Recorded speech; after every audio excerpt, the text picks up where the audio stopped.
The movie starts with Tom. He works at a lighthouse by the ocean. One stormy night, Tom finds a woman lying near the water. She is not moving. He wonders how she got there during such a bad storm. Tom looks at her closely. She is hurt and breathing very slowly. The woman holds a special spear in her hand. She will not let go of it even though she is not awake. Tom picks her up fast and carries her into the lighthouse. Tom's dog runs around them. The dog is very worried. Tom puts the woman down carefully. All of a sudden, her eyes open. She coughs up lots of ocean water. She looks up fast and sees Tom standing there. She thinks he is her enemy. She grabs Tom's neck with her hand. Tom speaks in a calm voice. He tells her she is safe. She does not need to be afraid. The woman sees the TV in the room. She throws her sharp spear at the TV and then falls down again. Tom catches her before she hits the floor. He starts to clean her cuts and help her feel better. When the woman wakes up again, she looks around the room carefully. She checks her body for injuries. She is surprised to see that Tom has cleaned her wounds and put bandages on them. She looks at everything in Tom's house. She is very curious about all these strange things. She even eats Tom's pet fish from the fish bowl. Tom comes back into the room. He tries to make her feel comfortable and safe with him. They talk for a short time and drink tea together. Tom is kind to her. The woman begins to trust him. She feels more relaxed now. She walks outside with Tom. She tells him her name is Atlanta. She says she is the queen of a place called Atlantis. She was running away from her kingdom because they wanted her to marry someone she did not love. Tom understands her problem. He asks her to stay in his home. Time passes. Tom and Atlanta fall in love with each other. They have a baby boy. They name him Arthur. They are very happy together. But their happy life does not last long. One day, soldiers from Atlantis break into their home. They want to take Atlanta back to the Ocean Kingdom. Tom quickly hides his son to keep him safe. The Atlantis soldiers attack them from every direction. Atlanta fights back with great strength. She is a powerful warrior.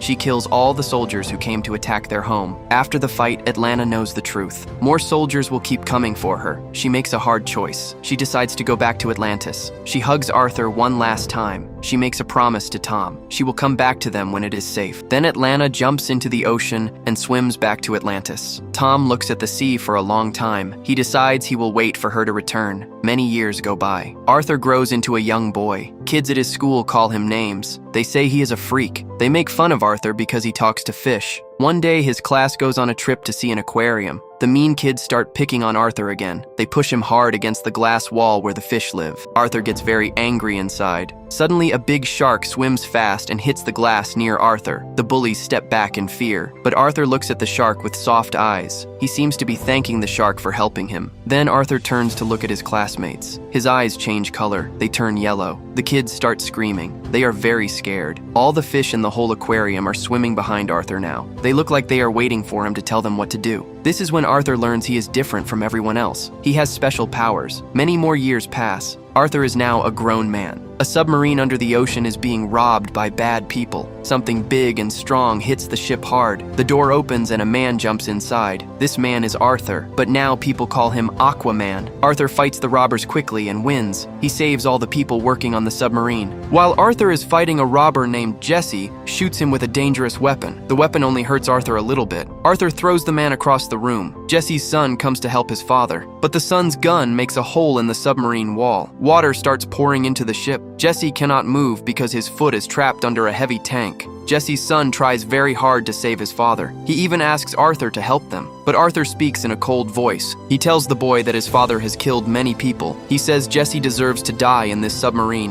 After saying this, Arthur leaves the ship. He saves the submarine crew members. Jesse's father tells his son his last wish. He wants his son to stay alive and kill Aquaman one day. After saying this, Jesse sets off a bomb. The bomb blows up their ship so his son can escape safely. Arthur goes back to the lighthouse. He meets his father there. His father is very happy to see him. He hugs Arthur tight. Then he takes Arthur to a local bar to eat breakfast. At the bar, the TV news is playing. The news talks about the submarine that was hijacked. The news reporters thank Aquaman for saving everyone. Tom tells Arthur he is proud of his son. Arthur's father tries to talk about Atlantis, but when Tom says the word Atlantis, Arthur gets upset. Arthur blames Atlantis for taking his mother away from them. His father tries to calm him down, but talking about this makes Arthur more angry and sad. Soon a group of tough guys come over to their table. They recognize Arthur. They ask if they can take photos with Aquaman. Arthur says yes. They all take pictures together happily. At the same time, deep down in the ocean, there is the kingdom of Atlantis. King Orm meets with his helper named Vulko. They lead a group of people to visit another kingdom called Zebul. Orm talks to King Nereus. Orm tells him that humans have become dangerous to their kingdom. He says human ships keep coming closer and closer to them. King Orm thinks they should attack the humans first. This will stop the threat to Atlantis. But Nereus does not agree with this plan. Nereus says humans are already destroying themselves. He thinks Atlantis should stay away and not get involved. Orm tries to change his mind, but Nereus says Orm has other reasons for wanting this war. Nereus thinks Orm wants to use the human threat as an excuse. He believes Orm wants to become the ocean master, the ruler of all the sea kingdoms, but Orm says he does not care about that title. Nereus still says no to Orm's plan. He tells Orm that they need all the Atlantean nations to agree before they can start a war. Orm says he will make sure everyone agrees. He just needs Nereus to sign an agreement with him first. Nereus is about to say no again, but suddenly a human submarine attacks them. This attack kills some of Orm's soldiers and some of Nereus's guards too. Orm destroys the submarine all by himself, using his great strength. He turns to Nereus, who is now very angry. Nereus agrees to Orm's plan. He signs the agreement. Before Nereus leaves, he warns Orm about something. He mentions the half-breed man living on land. This man could become the ocean master instead of Orm. Orm understands right away. Nereus is talking about Arthur. Here's the truth. Orm and Arthur are half-brothers. They have the same mother, Atlanta, but Orm hates Arthur. Orm thinks Arthur is the reason their mother died. Back on land, Arthur is trying to help his drunk father get home. Then a woman calls out to him.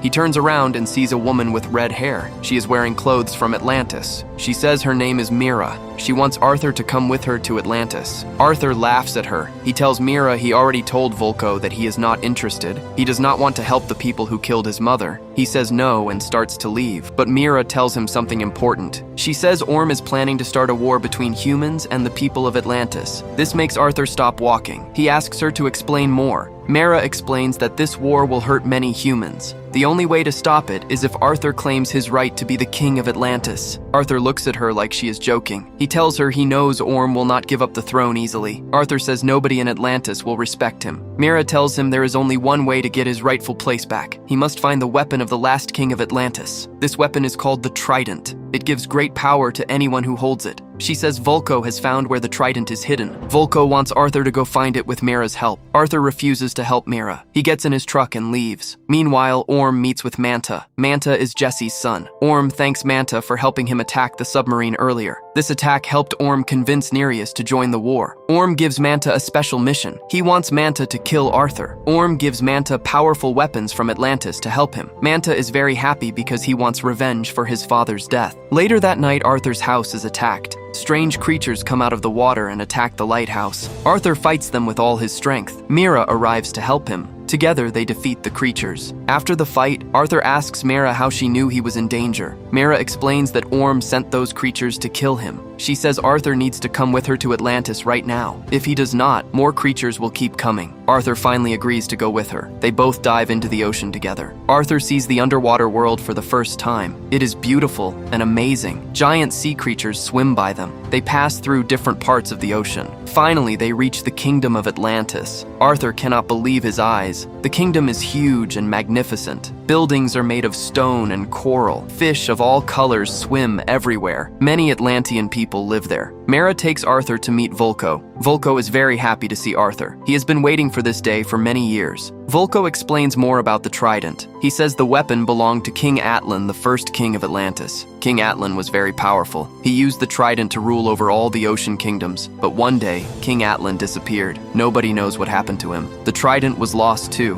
Vulko says if Arthur can find the trident, he can challenge Orm for the throne. Everyone will have to respect Arthur because the trident chooses the true king. Vulko tells them the first clue is in the desert. They need to go to the Sahara Desert in Africa. There is a hidden kingdom there that sank into the sand long ago. Arthur and Meera must find this kingdom and look for more clues about the trident. Arthur says he will go. Meera prepares for the journey with him. Before they leave, Orm finds out about their plan. He is very angry. He orders his soldiers to follow Meera and Arthur. Orm wants to stop them from finding the trident. He tells Manta to go to the desert too. Manta should kill Arthur there. Orm gives Manta even better weapons. Manta is excited to finally get his revenge. Arthur and Meera arrive in the Sahara Desert. It is very hot and dry. The sand goes on forever in every direction. They search everywhere for the entrance to the hidden kingdom, but no matter how hard they look, they cannot find it. Meera tells Arthur he must feel at home in this desert. She says it is part of his homeland since he is half human, but Arthur disagrees. He says there are many better places on land than this hot desert. They argue about it as they keep walking.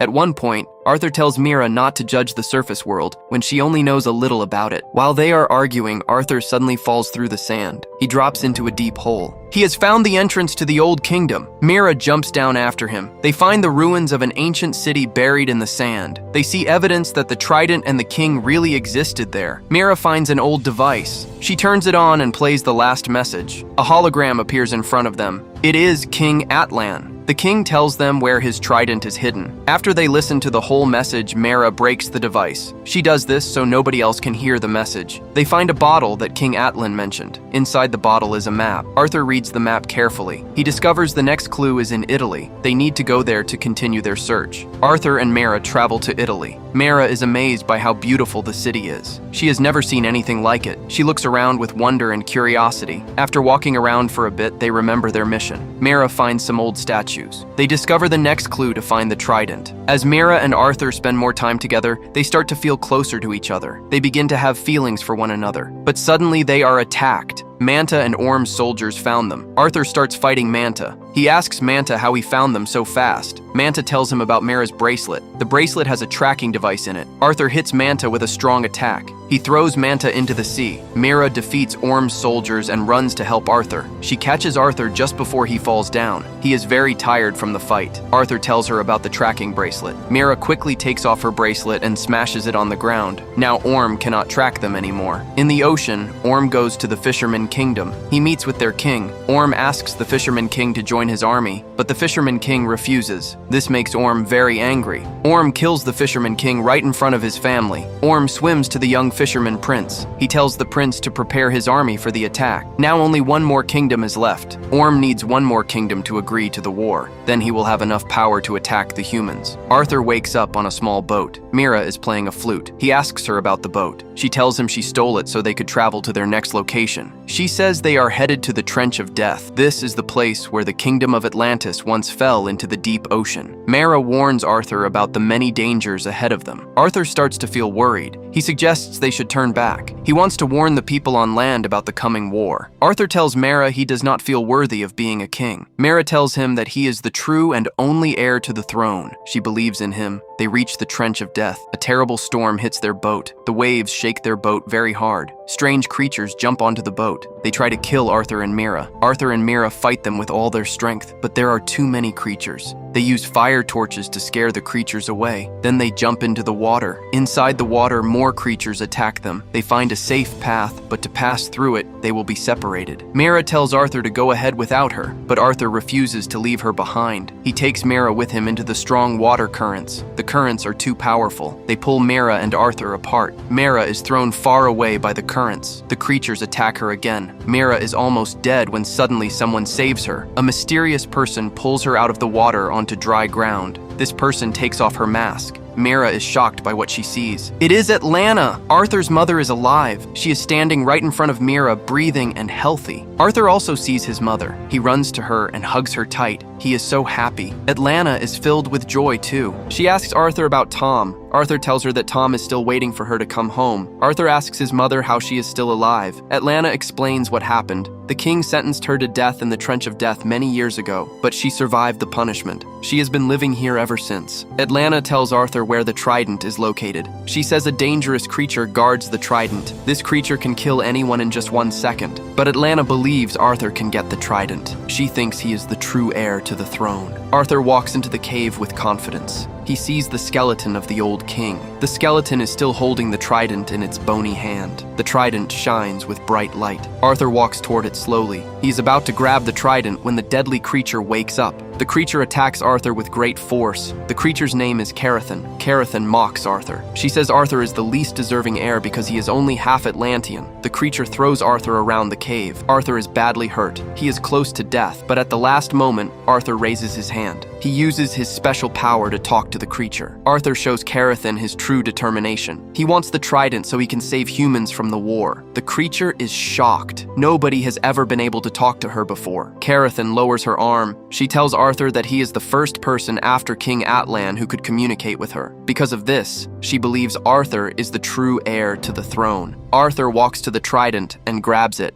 The trident's energy flows into Arthur's body. The power changes his clothes into the armor of a true king. Arthur takes the trident and walks out of the cave. His mother and Meera are waiting for him. They are so happy to see him victorious. Arthur decides it is time to stop Orm and end this war. Meanwhile, Orm discovers that Vulko betrayed him. Orm is furious. He orders his soldiers to put Vulko in prison, but Orm does not execute Vulko. He wants Vulko to watch Arthur fail with his own eyes. Orm leads the armies of 2 nations to the Brine Kingdom. This is the 4th kingdom under the sea. Orm tells the Brine King to surrender and join his alliance. The Brine King refuses to join. Orm is about to kill him when something shocking happens. A giant creature attacks Orm's army. The huge beast rises out of the deep ocean. This is Carathan, the guardian of the trident. On top of the creature stands Arthur. He is holding the trident high in his hand. All the nations are amazed by what they see. Arthur has the legendary trident. Arthur uses his new powers. He calls all the sea creatures to fight against Orm's army.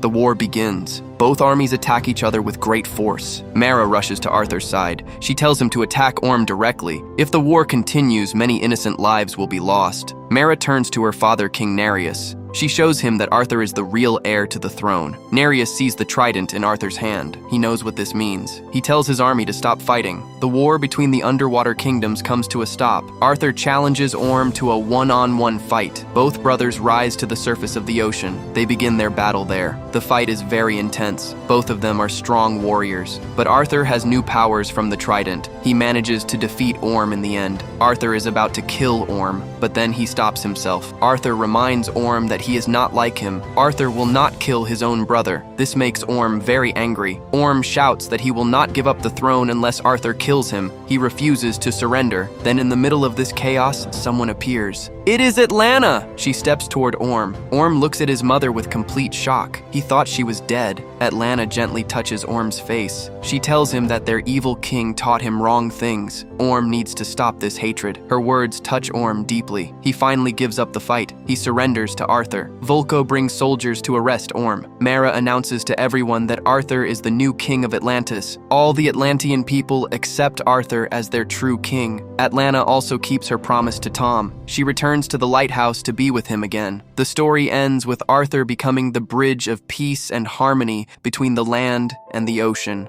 Far out in the open ocean where the sky and the sea blur into a single indistinguishable wall of black, a massive cargo ship pushes through the night. No wind, no drama, just the low groan of engines and the rhythm of salt water against steel. On the surface, it looks like exactly what it is, a routine crossing. Crew members moving through their shifts, guards watching the clock, the kind of ordinary evening that most people on that ship have lived 100 times before. Then the ropes come up over the sides. Armed men, pirates and hired fighters, dozens of them, scaling the hull from multiple points at the same time with the synchronized precision of a military operation. Guards are neutralized before they can reach a radio. Crew members are gathered at gunpoint in the center of the deck. The operation is fast, quiet, and brutally effective. These men carry themselves with the specific kind of confidence that comes from doing something many times and never once being stopped. In their heads, this is a controlled situation. In their heads, the night belongs to them. They have never been more wrong about anything in their lives. Without a single second of warning, the surface of the ocean tears open. The sound it makes is somewhere between thunder and cannon fire, and before the echo has even settled, a shape is rising from the deep, an enormous seahorse. Its eyes catching the light, its massive body cresting the wave like something the sea itself has thrown upward. And on its back, armored in gold that catches the spray, gripping Neptune's legendary trident in one hand like it was built for him. And him alone is Arthur Curry, King of Atlantis, Aquaman. He lands on the deck. The ship shudders under the impact. And then methodically, deliberately, with no hurry at all, he begins. This is not what combat looks like. Combat implies uncertainty, the back and forth of two forces that might go either way. What happens on that deck is something else entirely. Arthur moves through the crowd of armed criminals, the way a tide moves through sand, each man removed with a precision and force that does not look like effort, because for Arthur Curry it is not. Some hit the railing and don't get back up. Some go over the side into the water. Some meet the deck with the kind of finality that ends a night permanently. By the time the last one is down, the ship is quiet, the crew is breathing, and Arthur is standing in the middle of the wreckage, looking entirely undamaged. Then we pull back from the scene, and the whole picture changes. Arthur is not on the ocean. He is in a room. He is sitting with a small child in his arms, the child's wide eyes locked onto his face, with the absolute, uncritical attention that only infants are capable of. The king of Atlantis, the warrior who stopped a war between worlds, is telling his newborn son a bedtime story. And the bedtime story just happens to be completely, absolutely true. This is Arthur Curry's life now. Since reclaiming his birthright as the heir to the Atlantean throne and stopping his half-brother Orm from unleashing a catastrophic military campaign against the surface world, Arthur has found something that once felt like a myth to him: peace. Real, tangible, daily peace. He moves between 4 lives at once now. Father to baby Arthur Jr., husband to Meera Aquaman to the surface world, and king of Atlantis to everything below. It should be impossible to hold all 4 at the same time. For a man who spent most of his life with nothing to hold at all, it feels like everything. One quiet morning, Arthur finds himself in the garage with his human father, Thomas Curry. The two have always had a particular ease between them, the kind that gets built not through perfect circumstances, but through years of showing up for each other no matter what. Thomas is in full form today, telling Arthur in no uncertain terms that baby Arthur Jr. needs a sibling. Arthur laughs it off. He deflects the way sons have deflected that specific conversation since the beginning of recorded time. But there is something behind the laugh. His history with Orm, his half-brother, the former king of Atlantis, the man who looked Arthur in the eyes and declared war on the entire surface world, does not go away just because the war ended. Brotherhood under those conditions is not simple to untangle. Arthur carries it quietly, and in moments like this one, when family comes up in easy conversation, it surfaces briefly before he pushes it back down.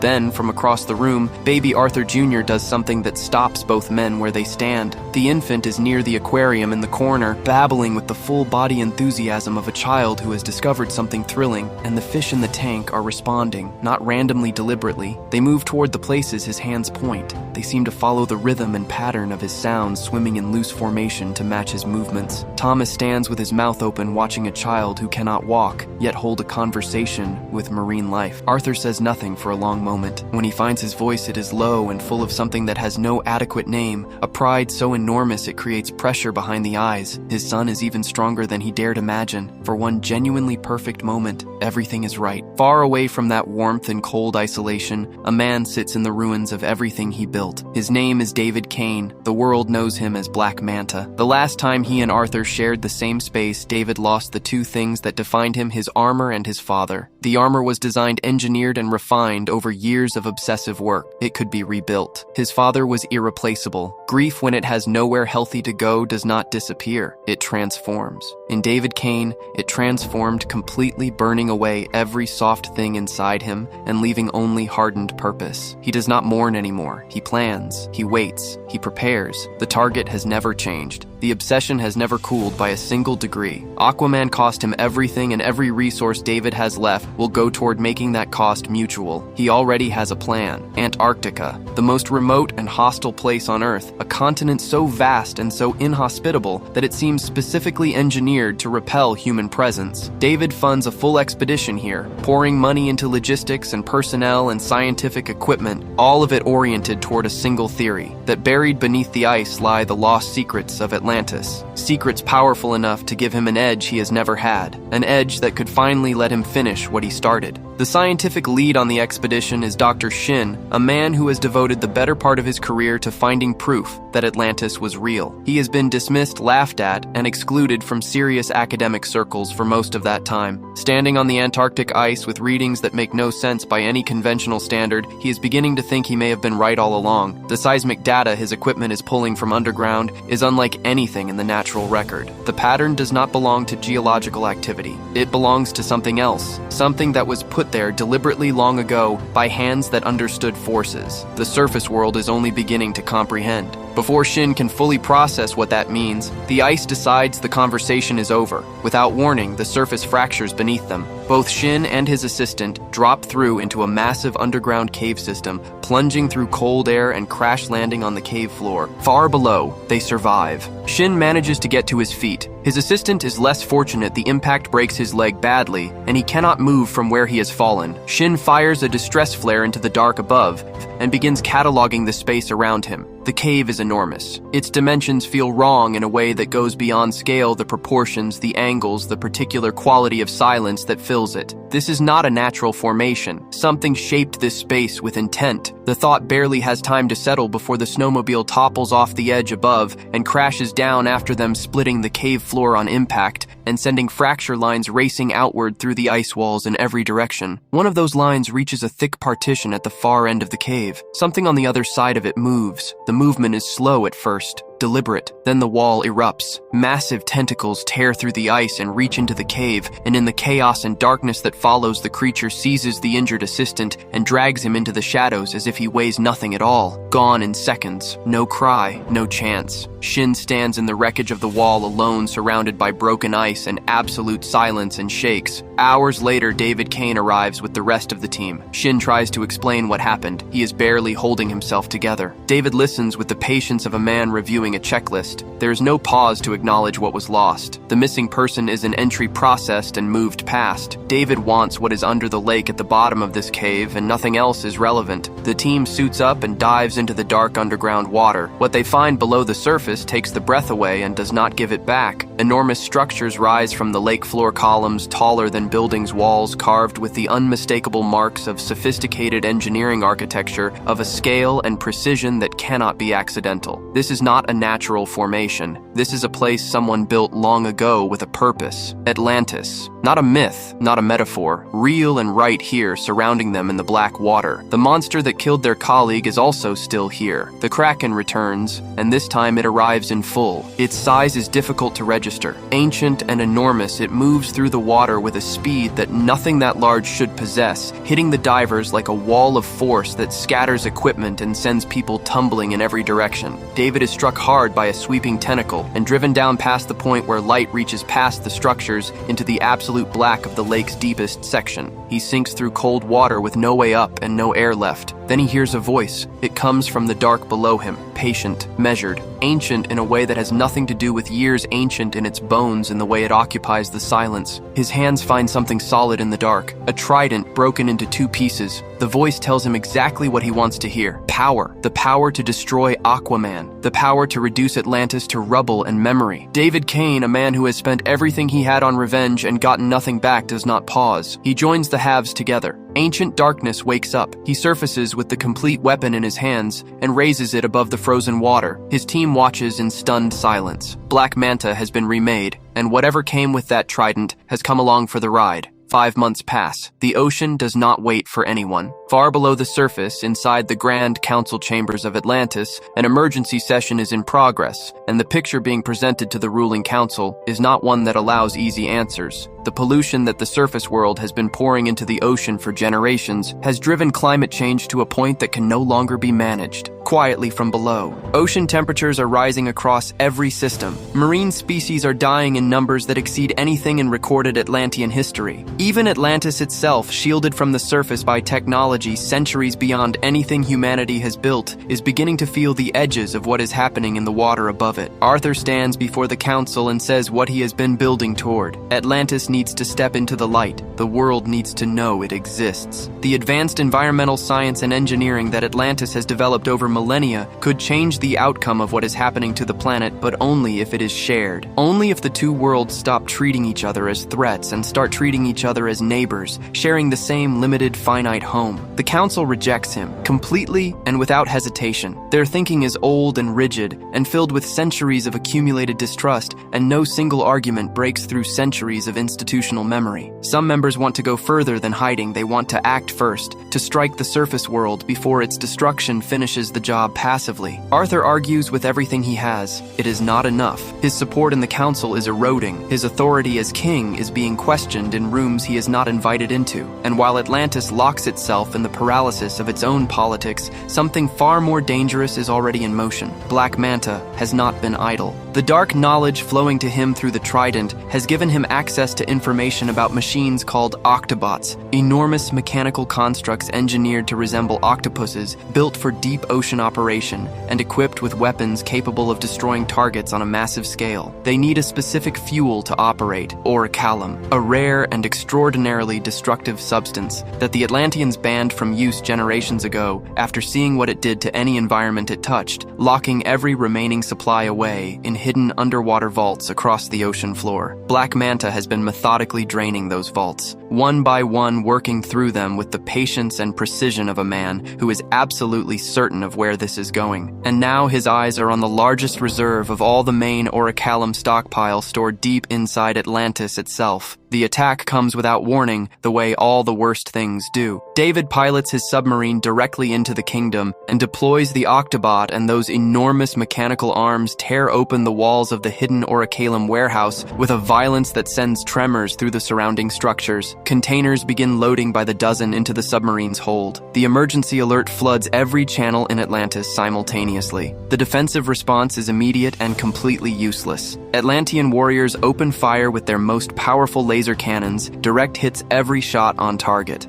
All of it bounces off the submarine's deflector shields without leaving a scratch. Dr. Shin, operating now as an instrument of Black Manta's will, engages the sonic weapon, and in a single discharge it tears through every active cannon and shuts down Atlantis' entire defensive grid. In moments, the most advanced military technology the ocean has ever produced is simply gone, deactivated. The kingdom stands open. Atlantean warriors move in the only way left to them in person, directly putting their bodies in the space between Black Manta's forces and the city. Among them, Meera and Queen Atlanta fight with a ferocity that is something to witness. Atlanta tears through Octobots with a speed and power that does not diminish, dismantling machine after machine, pushing back against forces that should overwhelm a single fighter. She is extraordinary, right up until the sonic beam finds her and drives her into the ground unconscious. Meera takes command without a breath between. She pursues Black Manta's Octobot through the burning corridors of the city, through collapsing walls and fields of falling debris, channeling her hydrokinetic power into a focused pursuit that does not yield. Black Manta destroys a massive transport vessel directly in her path, a wall of wreckage designed to bury her. She creates a roaring whirlpool and smashes the Octobot into a hard surface, then closes the distance and attacks. His energy beam fires from short range directly into her. Meera goes down badly, and David stands over her with the trident raised. Arthur arrives in time to stop what comes next. The force behind his arrival is not measured. This is a man looking at his injured wife and responding with everything he is. He crashes into Black Manta and drives him back, and for a few seconds, it genuinely looks like this ends here. Then the warning arrives. The Atlantean army is closing in from all directions. Black Manta makes his choice and retreats. But before he goes, he uses the trident to bring a massive transit vessel packed with Atlantean civilians crashing toward the city floor. Arthur is left with a choice that is not a choice at all. He dives in front of the falling vessel, absorbs the full impact, and saves everyone inside. The submarine's sonic beam catches him the moment he turns to give chase, and the king of Atlantis goes down under falling stone. When Arthur wakes up, the damage is total. Atlantis is broken. The orichalum is gone. The council is beginning to discuss his removal. Arthur does not care about the politics. Meera is in the hospital. His family is hurting, and somewhere in the water above, Black Manta is getting stronger. Arthur meets with Atlanta and his grandfather, King Nereus, and faces the only real question that matters. How do you stop something you cannot stop alone? The answer that comes to him is the one he least wanted. Orm, his half-brother, former king of Atlantis, the man who commanded armies and nearly brought 2 worlds to war. Currently locked away in the kingdom of the fishermen, one of the most brutal and unforgiving prisons the underwater world has ever built, stripped of power, beaten down, and completely isolated. Arthur needs him, and everything in him resists the acknowledgement that this is true. But the math is simple, and the clock is not stopping for anyone. King Nereus provides an invisibility suit. Queen Atlanta sends along Topo, an octopus of remarkable intelligence and impossible physical flexibility, capable of threading through locks and corridors and spaces that nothing else could navigate. Arthur and Topo enter the prison, and when they reach Orm, the condition condition they find him in is difficult to absorb. He has been systematically broken down by his captors, left weak, beaten without the water and space he needs to maintain any of his Atlantean strength. He is not the man who commanded navies. He is barely holding together. Topo finds the cell and works the locks open with a quiet, methodical precision that is almost elegant. Arthur, invisible, moves through the guard posts one by one, silent, efficient, leaving no alert behind him until he reaches the cell door. He and Orm face each other across years of history, across a war that was never fully resolved, across the particular complicated distance between two brothers who were never given the chance to simply be brothers. The reunion is cold, but Orm looks at the door Arthur just opened and steps through it. What follows is loud in the way that matters. The two of them ride enormous insect-like labor creatures through the prison's interior corridors, smashing through sections of wall guards, responding from every angle, the whole facility erupting around them. By the time they break through the outer structure into open terrain, the sea is visible in the distance, but it is still far away, and Orm's body needs water to function at any level. He is deteriorating as they run. A guard gets Arthur to the ground. Orm crawls forward on the hard earth, pulling himself toward the shoreline, on nothing but will the strength, leaving him with every yard. Then the tide comes in. The water hits Orm's body, and the change is immediate, visible, dramatic, like watching a power source reconnect. He rises from the ground in seconds, his full strength flooding back. He turns toward the guards who were seconds from ending him. He picks up his spear. What happens next is brief and completely decisive. Three figures walk into the sea together: Arthur, Orm, and Topo.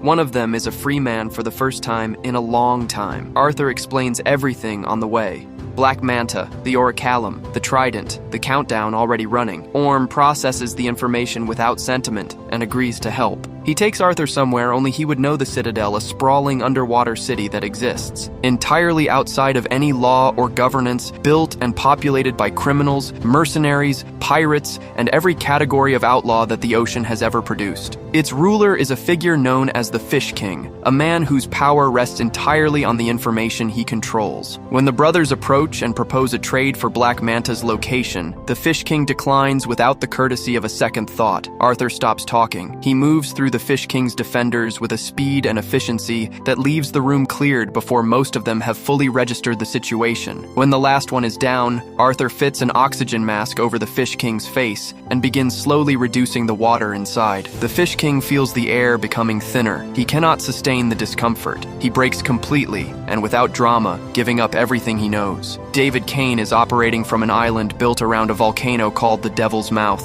Arthur releases him and the brothers move immediately. From the moment the island appears on the horizon, something is wrong with it in a way that goes beyond the visible. The vegetation has grown to grotesque proportions. Trees that should be a certain height are double and triple, that their growth accelerated past any natural explanation. The animal life on shore is behaving with an aggression that does not belong to any of these species in their natural state. The entire ecosystem is reacting to a contaminant, and Orm identifies it without hesitation. Orichalcum pollution spreading outward from the volcano in the center of the island and warping everything it touches. They get confirmation almost immediately. Enormous flesh-eating insects burst from the overgrown forest in numbers that make fighting impractical. There are simply too many coming from too many directions at the same time. The brothers run hard through the dense, mutated terrain until a cliff stops them. The ocean is below, but the drop is dangerous. Arthur looks at the water and considers it. Orm spots the statue. It stands at the very edge of the cliff, an ancient Atlantean king rendered in stone, carved with the meticulous detail of skilled craftspeople who believed in the permanence of what they were making. At its base, cut deep into the stone so that no one who found it could claim they had not seen it. The true king builds bridges. Orm takes it literally. He steps back, gets his weight behind it, and drives forward. The statue resists. Then it tips. Then it falls and crashes across the gap,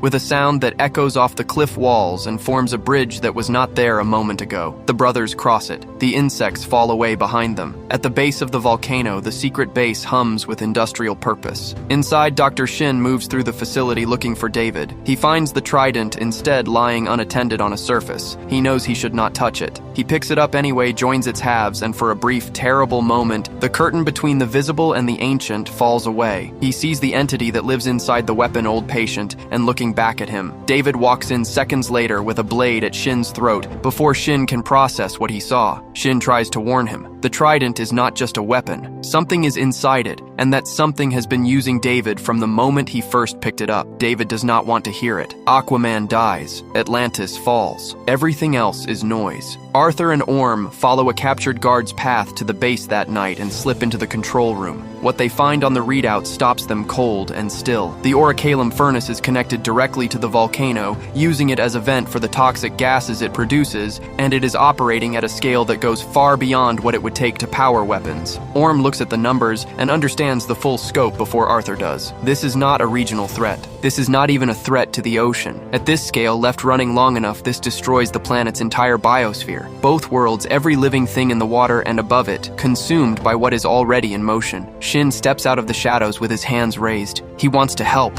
He tells them about the entity in the trident, tells them it has been guiding David since Antarctica, that the man operating this base is not entirely the man he was before that frozen lake. He is still speaking when the control room explodes. Arthur and Orm hit the ground outside the building and wake up surrounded by Black Manta's mercenaries in every direction. Orm grabs a weapon off a fallen fighter and engages. A mercenary equipped with jet boosters dives at him from the air weapons hot. Arthur takes a massive iron hook from the wall beside him and hurls it. The throw is perfect, it connects, and drives the mercenary into a hard surface with enough force to trigger an explosion. An Octobot locks onto Orm next, and no weapon Orm has can scratch its armor. The machine wraps metal tentacles around him and begins to compress. Arthur tears the tentacles free with his hands and pulls Orm clear, but now the machine turns all its force on Arthur, driving him repeatedly into the ground. Orm finds a massive anchor on a chain nearby, lifts it and throws it into the Octobot's limbs, slamming the entire machine into the earth. Black Manta steps out of the smoke, and the final island confrontation begins. With the trident powering him, David has a decisive edge that neither brother can close. He sends Arthur flying with a single kick. He hurls the trident at Orm, who barely clears it but grabs it, and the instant the metal meets his palms, terrible visions tear through his mind. A dark world, a darker presence, something vast and cold and patient looking at him through the connection. He staggers. David hits him hard with his energy ray. The island shakes. Missiles tear down from above as King Nereus arrives with reinforcements from outside. Black Manta orders an immediate evacuation of his forces. Arthur tackles David into the water, but loses him to the submarine at the last moment. The sonic beam buries Arthur under falling stone. Meera arrives, healed, restored, furious. She pulls him free.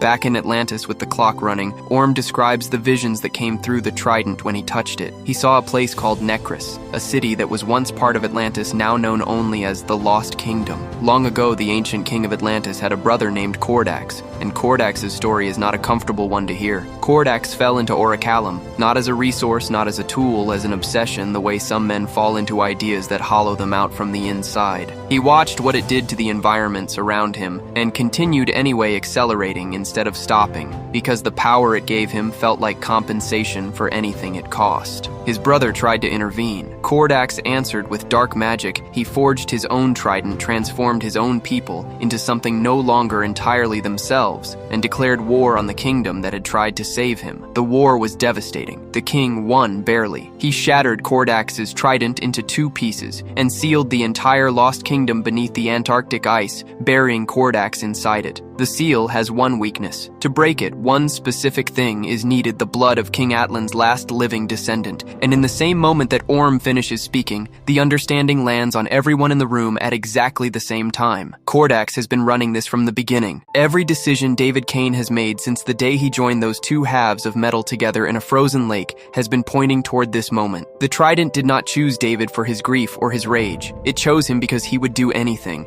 to reach Arthur Curry. And the last living descendant of Atlan's bloodline is baby Arthur Jr. Before they can move fast enough, the attack comes. Black Manta drives the trident through Thomas and takes the baby. Arthur arrives in time to save his father. His son is gone. The stakes have become everything that exists. No longer is this abstract. No longer is this about politics or ecosystems or the future of 2 civilizations. Arthur's son is being carried toward a place that has waited centuries for exactly this moment in the hands of a man being used by something that was sealed into the ice long before Arthur's bloodline existed. They move together. Arthur, Orm, Meera, King, Nereus, King, Brine. Everything they have pointed at Antarctica. Black Manta arrives first. Missiles blast open the ice mountains, tearing a path down into the passages passages below. He and Shin push their Octobots through the fractures and reach the ruins of the Lost Kingdom, still frozen, still preserved in the state it was sealed in centuries ago, waiting. When Aquaman arrives at the surface above, he raises Neptune's trident and calls to the ocean. The response is not metaphorical. Whales move from across the water. Sharks converge from every direction. They surround the submarine from all sides simultaneously and release coordinated magnetic pulses that flood every system at once. The vessel is overwhelmed in seconds and implodes. David's army ceases to exist in one devastating final strike. David and Shin are already inside. The monster army that Kordax built, pulled back from the dead by the dark energy of the trident, fills every passage between the entrance and the throne room. Arthur pushes forward toward Black Manta, while King Brine and his forces absorb the line behind them. Arthur, Orm, Meera, and Nereus fight their way through the frozen corridors and reach the long bridge that spans the drop to the throne room. Halfway across, the Kraken rises from below and seizes King Nereus by the leg, pulling him toward the abyss. Nereus calls out to Orm. Everything that has lived unresolved in the space between those two men, the years of estrangement, the old pain, the particular kind of silence that forms when two people have never found the words, arrives in that single suspended second. Orm hesitates. Then he runs. He reaches his grandfather, drives his axe through the tentacle, and cuts him free. Two men who have only ever known distance between them find at the edge of everything that there is none. They reconcile there in the ruins of a frozen kingdom at the bottom of the world. In the throne room ahead, Black Manta demands Shin hand over the child. The case Shin offers does not contain the baby. It contains a bomb. Black Manta barely clears the detonation. He finds Shin attempting to run with the infant and drops him with a shock blast, takes the baby, and places Arthur Jr. before the ancient throne to begin the ritual. The baby reaches out with his power and calls for his father. Arthur feels it like a compass in the dark. He runs. The trident leaves his hand the moment he enters the chamber, crossing the distance and cracking Black Manta's mask clean across. David still stands. The two enemies face each other one final time, two men whose entire history has been building to this room, this moment, with everything that matters between them, balanced on what happens in the next few minutes. They trade blows with everything left in both of them, brutal and unrelenting, searching for the opening that ends it. Arthur disarms him. David fires his jet thrusters and sends Arthur crashing to the floor. He stands over him with the trident raised. Meera hits him with a surge of kinetic force that drives him into the wall and shatters his mask further. He rises. He always rises. He grabs the trident and hurls it at Meera with lethal intent. Orm catches it in midair. Kordax floods into him through the metal in an instant. The possession is complete and immediate. Orm's body, Kordax's will turned against his own brother. The ancient king drives Arthur across the chamber with Orm's hands, using the full force of Orm's Atlantean strength against someone who cannot fight back. Arthur's body hits the floor of the throne room. His blood falls on the ancient stone. That is the key. That is all Kordax needed. The ice begins to move. Arthur does not raise a weapon. He stands in front of Orm and speaks, not commands, not arguments, but the truth of what they have been to each other, the wars they survived, the losses they carried, the moments between all of it that neither of them chose, but both of them carry anyway. He speaks them all one by one until the memories become real enough to break through Kordax's grip. The possession fractures. Orm returns to himself, and he hands the dark trident to his brother, but the ice has already shattered. Kordax is free, ancient, enormous, the original source of everything dark that the trident carries. Arthur throws the evil trident at him. Kordax stops it without effort. Orm throws Neptune's trident across the throne room to Arthur. Arthur catches it and drives it through the dark weapon with everything he has. The ancient trident detonates. Kordax ends. The dark magic that has been running through everything, the monster army, the possession, the long reach of an ancient war, collapses at its source. The lost kingdom begins to come apart around them. Black Manta clings to the edge of a cliff, badly injured, barely holding on. Arthur reaches down. He extends his hand open and offers an end to all of it. No more war. No more loss. Just stop. David Kane looks at the hand. He looks at the face above it. He looks at everything that was taken from him and everything he has spent trying to take back, and he makes his choice. He lets go. Arthur and his people walk out as the lost kingdom falls into the sea forever, taking with it every shadow Kordax ever cast on the world above. A new dawn. In the aftermath, Orm must face the consequences of what he did. Before all of this, the crimes that put him in that prison in the first place. Arthur keeps his location hidden from the council, while Atlantis works through what Orm actually chose when it mattered. When they part, Orm thanks his brother with a directness that neither of them expected to get to. He offers one final piece of counsel quietly and without ceremony. Lead Atlantis forward, not into the old thinking, not into isolation or war or the paralysis of distrust. Forward toward whatever comes next. Arthur hears him. Days later, in front of cameras that reach every corner of the surface world, Aquaman does what the council told him was impossible and irresponsible and dangerous. He reveals Atlantis. He tells the world it is real, that it has always been real, that the greatest civilization the planet has ever produced has been living in the same water humanity has been poisoning for centuries, and that's starting now that changes. The ocean and the surface stand together. Two worlds, one future. No more hidden kingdom managing the damage from the dark. No more surface world making decisions it does not understand the consequences of. Together at last. Under the leadership of a man who was born on the line between two worlds and chose every single time he was forced to choose to stand on both sides at once. The king of Atlantis, the hero of the surface, the father, the son, Aquaman. If you enjoyed this full recap, drop a like and hit subscribe. There is a lot more where this came from.